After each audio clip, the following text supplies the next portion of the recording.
Power panel now. Emily Dominash, former senior policy advisor to Speaker Kevin McCarthy, and Fred Hicks, Democratic strategist. Great to see you both. You know, when we think about this, Fred, it's pretty simplistic with the messaging. We know that's been a problem on your side of the aisle. But this is deeper now. This is almost personal, dim on dim, what I call dim on dim crime. Your take? So listen, what's going on right now is we're trying to figure out the leadership within the party is one thing, but I think it's important to note that the polling is talking about party to party. We're not talking about individuals. Individual Democratic candidates have done well this year, and individual Republican candidates have struggled this year. But the party as an apparatus does need to get it together because there's a big opening in 2026, and what's happening right now with this election, we do need to get that settled so that we can move forward and take advantage of the opening. All right, I want to go to this, Emily, and get your take on it. If the battle within the DNC isn't bad enough, there's also fallout from the Biden reemerging as a flood of brutal books on his decline are coming out. Liberal columnists with this take. Well, one thing they ought to say, and that I'll say right now, is, Joe, go to Rehoboth and Wilmington, get off of television. You are making a fool of yourself. You're planning some kind of counter to this Tapper book. That is the worst thing in the world because you know what? You're not up to it right now, Joe. You once were, you're not now. Please, just go and, take comfort in your friends and your family and stay out of the limelight. So you've got a push by a young guy who wants to push out the young. You got the fight in the DNC, and as a backdrop, special place here for bombshell after bombshell this week surrounding President Biden's decline during his presidency. An explosion of headlines on this one, Original Sin. And the media's deathbed cover-up conversion. Coming to terms with the Biden senility cover-up. Democrats are delusional to blame Biden for their election mess. An excerpt scapegoating Biden for all the left's considerable political problems is an ugly hypocrisy. It is also self-delusional. A lot of problems on the left. What do you make of all of it, Emily? I think we're seeing two things come together here. One, I think the Democratic Party has a trustworthiness problem. After seeing everything that happened with Joe Biden, not just with the cover-up of his clear mental decline while he was president, but also with the policy choices they make. Like, keep in mind, these are the kind of people who told us that not producing U.S. LNG would somehow stop China from building a new coal plant every 6 days. They weren't trustworthy on the policy, and they weren't trustworthy on the personnel. So now we're seeing the Democratic Party try to find new footing with new members and looking to elect younger members, and it's not working because they don't have a message to unite behind.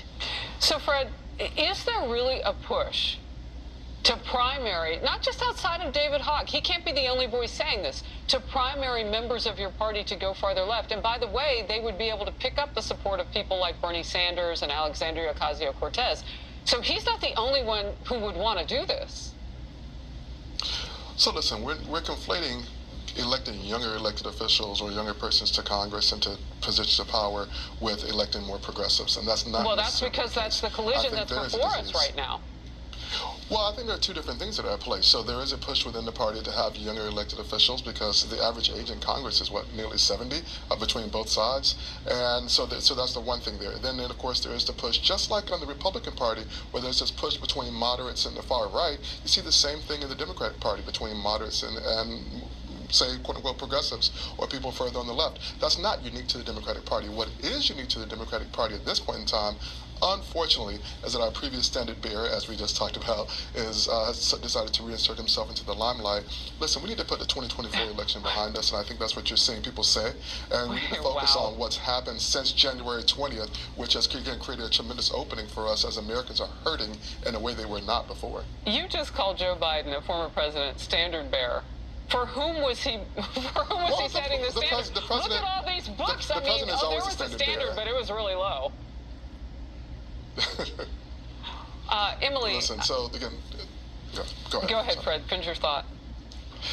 Well, no. So the president is always a standard bearer for the party, and so what we're seeing right now, when we see the polling talking about parties, is because we are not the party in power. And but hopefully we'll see that change. Even in Georgia, we're seeing John Ossoff far outpace in the polling how people feel about the party, about 15, 20 points ahead of that. Doesn't he join that list of people who would like to impeach President Trump? I mean, look, the stale ideas, the ones that haven't worked in the past. I mean, I guess you can eat old bread, but why would you if you have the new fresh kind available to you? And at a cheaper price as food prices are falling under President Trump, just to include that part of the metaphor. Look, Emily, I had said moments ago, this is actually a good thing for Republicans. They don't have to focus on much with Democrats because they basically are pushing each other off the cliff right now politically. So they can focus on the deliverables, which is what we just saw the president walk out a half a world away. Yeah, I mean, it's a huge opportunity for Republicans, and they can't fumble it. We need to see Speaker Mike Johnson move forward the president's tax bill in Congress. We need to see policies get put in place in agencies across the government to make lower prices for Americans and deliver on President Trump's economic agenda. We need to make it easier to build things here in America. And so there's an opportunity for Republicans to really take advantage of the fact that Democrats don't have a standard bearer and they don't have policies that really resonate with the American people. Look, Fred, you said something. You kind of sneaked it in there, but we all caught it, that you're comparing this to what's happening on the right with the divide between the far right and the more moderate parts of the party. They are united right now under President Trump. And if I'm talking with sources. Many are No, scared. wait, hold on. The big, beautiful bill may get done in more than one part, but sources are telling me from Capitol Hill that it will get done. The timing is going to be critical for everybody in the country, particularly, as Emily was just alluding to, for getting that done sooner rather than later. But your party is divided because you have no one at the top. Well, listen, we know that the Republican Party is divided. The reason why it's taking so long to get this bill done is because the fiscal hawks can't agree with the moderates, and you have different groups who want different things, and then you have people who are like, hey, wait a minute, we cannot attack the health care of senior citizens. And that is what many in the party and the Congress and on the Republican side have been trying to do and proposing to do. And so Republicans are not on the same page. Now, I don't doubt that they'll pass something, but they're working through a lot of discord within the caucus right now, and hopefully Americans won't suffer from it. And we are watching a president who moves at the speed of light. And so anything slower than that may seem slow, and I'm sure people on the left are thirsty to say it's really slow. But Emily, hit that point, if you will, and just rebut some of what Fred's saying about potentially what's in that bill. Yeah, I would say I think we see Republicans looking to deliver, one, by making the Trump tax cuts permanent, two, by cutting back on lots of that Biden-era wasteful spending so that we can afford to do things to invest in our communities, and three, when it comes to Medicaid, we're looking at opportunities to cut back on the waste, fraud, and abuse that make these programs cost too much and take away from the people who truly deserve them. You made a comment about how the Republican Party is divided. Having been a congressional staffer for many years, it's been far worse in the past. I think President Trump has been a hugely uniting force for this Congress, and it's why this bill is possible. Also, don't forget, it took the Democrats a year and a half to pass their signature piece of legislation, so we're way ahead of schedule. Well, there is that. Emily and Fred, thank you very much. What Spirited signature is debate. that? I gotta let you go. It's Friday. All right. Thank you both. Have a great. That's not why I have to let them go. We have to move on. But we do love